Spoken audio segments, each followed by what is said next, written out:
Greater Noida से आ रही है आग का तांडव यहाँ देखने को मिला है। कई दुकानें आग की चपेट में आ गई हैं। 4 मूर्ति चौराहे के पास यह हादसा हुआ है। फिलहाल आग लगने के कारणों का खुलासा नहीं हुआ है, लेकिन बड़ी खबर आपको बता दें, एक के बाद एक कई, देखिए आप तस्वीरें आपके सामने हैं, कई दुकानें एक के बाद एक आग की चपेट में आ गई। 4 मूर्ति चौराहे के पास की घटनाएं हैं, तस्वीरें हम आपको दिखा रहे हैं।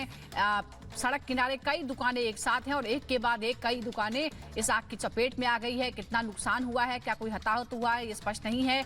आग की शुरुआत कैसे हुई ये भी फिलहाल स्पष्ट नहीं हो पाया है, लेकिन ये ग्रेटर नोएडा का इलाका है जहां पर इस तरह से आग लगी। बिल्कुल, कहा यह जा रहा है कि कोई ढाबा था जहां ये आग लगी, उसके बाद देखते देखते 1, 2, 3, 4 दुकानों के साथ अपनी चपेट में लिया। आग की भयावहता का अंदाजा इन तस्वीरों को देखकर आप लगा सकते हैं। ग्रेटर नोएडा में आग का तांडव देखने को मिला। 4 मूर्ति के पास कई दुकानों को आग ने अपनी चपेट में लिया। कई दुकानें जलकर खाक हो गई हैं। एक और बड़ी खबर चीन से आ रही है। चीन के यांजियाओ में भीषण विस्फोट हुआ है।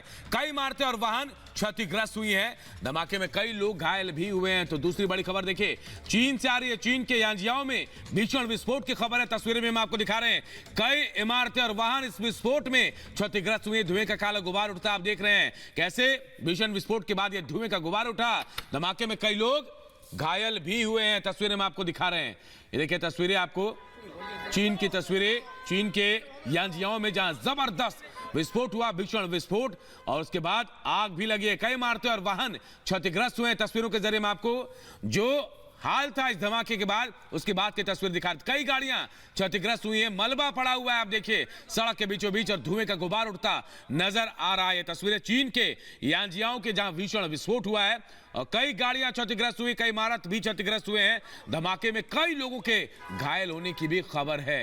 इन तस्वीरों को देखकर अंदाजा लगा सकते हैं कैसे ये जबरदस्त धमाका हुआ है।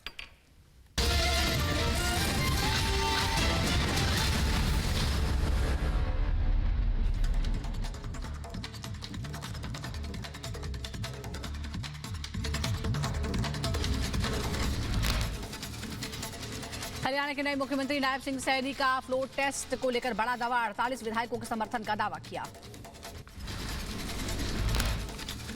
हरियाणा के सीएम बनने के बाद नायब सैनी ने आज विधानसभा सत्र बुलाया। सदन में बहुमत साबित करेगी बीजेपी। हरियाणा में बीजेपी से गठबंधन टूटने के बाद जेजेपी की आज बड़ी रैली है। हिसार में दुष्यंत चौटाला का शक्ति प्रदर्शन। नायब सिंह सैनी बने हरियाणा के 11वें मुख्यमंत्री। राज्यपाल ने दिलाई शपथ। मनोहर लाल खट्टर के इस्तीफे के बाद नायब सैनी चुने गए थे बीजेपी विधायक दल के नेता।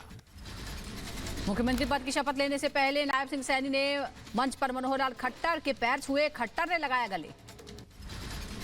सीएम नायब सिंह सैनी के साथ 5 विधायकों ने ली मंत्री पद की शपथ। राज्यपाल ने दिलाई शपथ। सीएम बनने के बाद नायब सिंह सैनी की पहली प्रतिक्रिया सामने आई। कहा, बिना किसी भेदभाव के राज्य के विकास के लिए काम करेंगे। का समर्थन पत्र आदरणीय राज्यपाल जी, महामहिम राज्यपाल जी को दिया गया है। पीएम मोदी ने नायब सिंह सैनी को हरियाणा के मुख्यमंत्री बनने पर बधाई दी। सोशल मीडिया एक्स पर ट्वीट कर लिखा, नायब सैनी और उनकी टीम को शुभकामनाएं। नायब सैनी के मुख्यमंत्री बनने पर सैनी समाज में खुशी की लहर। रेवाड़ी में सैनी समाज ने मिठाई बांटकर आतिशबाजी करके खुशी मनाई।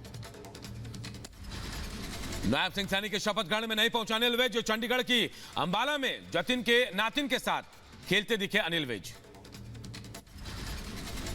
अनिल विज की नाराजगी पर बोले मनोहर लाल खट्टर, अनिल विज वरिष्ठ नेता हैं, उनका स्वभाव है जल्द नाराज हो जाना, वो जल्दी ही ठीक हो जाएंगे। किसी बात पर नाराज हुए थे वो भी घटना याद है। एक स्वभाव है, थोड़ा नाराज जल्दी होते हैं, लेकिन नाराज होने के बाद बहुत जल्दी ठीक भी होते हैं। बीजेपी नेता मनोहर लाल खट्टर बोले, पिछले चुनाव में बीजेपी ने हरियाणा की सभी 10 सीटें जीती थी और इसलिए वो जेजेपी को सीट देने को तैयार नहीं हुई। 10 की 10 सीटें भारतीय जनता पार्टी के चुनाव चिन्ह पर लड़कर के हमने नरेंद्र मोदी जी के झोले में दी हुई है और वही हमारा अगला मंसूबा है। उनको हम लोगों ने अपने आप खुद 10 सीटें लड़ेंगे। उसमें से उन्होंने कोई निर्णय किया होगा तो मुझे जानकारी नहीं है। ऑफिशियल कोई बात तो उनके हमारे सामने आई नहीं है। हरियाणा में गठबंधन टूटने के बाद अब जेजेपी के टूटने का भी खतरा बरकरार है। नायब सिंह के शपथ ग्रहण में पहुंचे जेजेपी के 4 विधायक दुष्यंत सिंह की बैठक में नहीं पहुंचे थे चारों। दुष्यंत चौटाला को दोहरा झटका। बीजेपी से गठबंधन टूटने के बाद अब जेजेपी में टूट की आशंका। दुष्यंत चौटाला के फार्म हाउस पर विधायक दल की बैठक में नहीं पहुंचे थे 4 विधायक। हरियाणा में बीजेपी जेजेपी गठबंधन टूटने के बाद अभय चौटाला का ट्वीट लिखा, गद्दारी को हो जिसकी बुनियाद अंजामे मीनार होना ही था बर्बाद। राज्यसभा सांसद दीपेंद्र हुड्डा ने किया दावा, हरियाणा में समझौते के तहत टूटा बीजेपी जेजेपी गठबंधन। लोकसभा चुनाव में कांग्रेस के वोटों में सेंध की कोशिश है। लोकसभा चुनाव की घोषणा से पहले मोदी कैबिनेट की आज आखिरी बैठक। पीएम आवास पर दोपहर 12 बजे होगी बैठक। कैबिनेट बैठक में कई गंभीर मुद्दों पर चर्चा होगी। साथ ही बैठक में लिए जा सकते हैं कई बड़े फैसले।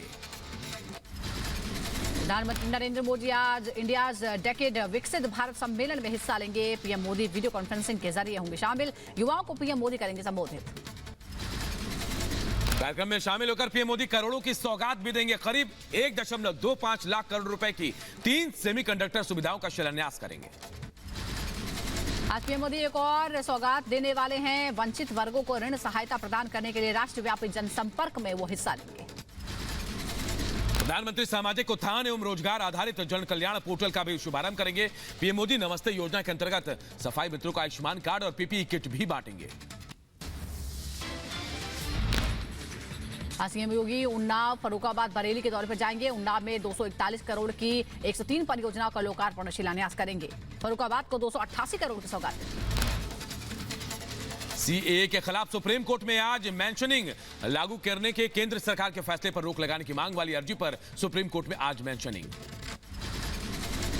आज इलाहाबाद हाई कोर्ट में मथुरा कृष्ण जन्मभूमि मामले में सुनवाई होगी। 18 मामलों को लेकर याचिका दाखिल होगी। जस्टिस मयंक कुमार जैन की सिंगल बेंच करेंगे सुनवाई।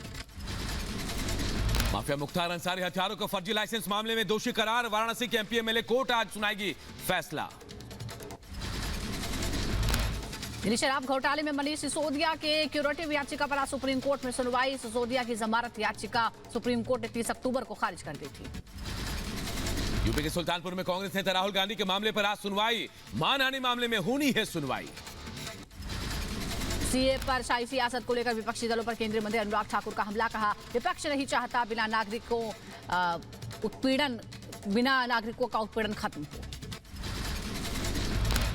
तो लोग भ्रम फैला रहे हैं सीईए को लेके, वो अपने राजनीतिक रोटियां सेक रहे हैं। एक 75 साल पुरानी मांग को पूरा किया, नागरिकता का कानून लाकर। स्मृति ईरानी का ममता बनर्जी पर बड़ा हमला। ममता बनर्जी वोट बैंक के लिए कुछ समुदायों को भड़काने की कोशिश करेंगे, लेकिन देश और जानता है कि पीएम का फैसला सही है। जानबूझकर वोट बैंक की राजनीति के लिए कुछ समुदायों को भड़काएगी, लेकिन हर हिंदुस्तानी जानता है कि नरेंद्र मोदी का ये निर्णय न्याय संगत है। तेलंगाना के हैदराबाद में गृह मंत्री अमित शाह श्री भाग्य लक्ष्मी मंदिर पहुंचे। भाग्य लक्ष्मी मंदिर में अमित शाह ने पूजा अर्चना की। हैदराबाद के विजय संकल्प सभा में गृह मंत्री अमित शाह ने भरी 400 पार की हुंकार। कहा, तेलंगाना में बीजेपी को कम से कम 12 सीटें मिलनी चाहिए। तेलंगाना में 12 का आंकड़ा पार करेंगे क्या? 400 पार कराएंगे क्या? मोदी जी को फिर से प्रधानमंत्री बनाएंगे क्या? गृह मंत्री अमित शाह ने सीए को लेकर विपक्ष को करारा जवाब दिया। कहा, पीएम मोदी ने शरणार्थियों के सम्मान से जीने का सपना पूरा किया है। सीए नागरिकता लेने का नहीं देने का कानून है। सीए नागरिकता देने का कानून है, नागरिकता लेने का कानून नहीं है। ये ओवैसी भी झूठ बोल रहे हैं, खड़गे भी झूठ बोल रहे हैं, राहुल गांधी भी झूठ बोल रहे हैं कि इससे माइनॉरिटी की नागरिकता जाएगी। सीए को लेकर नेशनल कॉन्फ्रेंस के नेता उमर अब्दुल्ला ने दिया भड़काऊ बयान। कहा, सीए में सिर्फ मुसलमानों को टारगेट किया जा रहा है। सीए कानून पर बोले यूपी सरकार में मंत्री ओपी राजभर। विपक्ष का काम सिर्फ विरोध करने का रह गया है। विपक्ष के नेता वोट बैंक के लिए मुसलमानों को गुमराह करके उनका वोट लेने का काम करते हैं। विपक्ष तो कुछ भी कह सकता है, अगर किसी को नागरिकता दी जाए तब भी बुरा है। विपक्ष तो भगवान राम का मंदिर बनाने का भी विरोध कर रहा है। बेंगलुरु में कांग्रेस की सिद्धरामैया सरकार पर बरसे देवेंद्र फडणवीस। कहा सिद्धरामैया सरकार ने चुनाव के समय जो गारंटी दी थी वो सारी गारंटी फेल हो गई। अब सिर्फ एक गारंटी है, मोदी की गारंटी। लोकसभा चुनाव को लेकर कांग्रेस ने 43 उम्मीदवार की दूसरी लिस्ट जारी कर दी है। छिंदवाड़ा से लखन लाथ, असम के जोरहाट से गौरव गोगोई को टिकट। महाराष्ट्र में राहुल गांधी के न्याय यात्रा के बीच कांग्रेस को बड़ा झटका। वरिष्ठ नेता विजय सिंह वल्वी ने छोड़ी पार्टी, आज बीजेपी में होंगे शामिल। महाराष्ट्र बीजेपी अध्यक्ष चंद्रशेखर बावनकुले ने राहुल गांधी पर साधा निशाना। कहा जब तक राहुल की यात्रा मुंबई पहुंचेगी कांग्रेस से महाराष्ट्र साफ हो जाएगी। उद्धव ठाकरे के एमबीए में आने के न्योते को नितिन गडकरी ने बताया हास्यास्पद। कहा बीजेपी किसे टिकट देगी, उद्धव को इसकी चिंता करने की जरूरत नहीं है। आरपीआई चीफ रामदास अठावले ने बीजेपी अध्यक्ष जेपी नड्डा से मुलाकात की। महाराष्ट्र में अठावले ने 2 लोकसभा सीटें मांगी हैं। सुप्रीम कोर्ट के आदेश के बाद एसबीआई ने चुनाव आयोग को दिए इलेक्टोरल बॉन्ड के आंकड़े। 15 मार्च तक चुनाव आयोग जारी करेगा आंकड़े।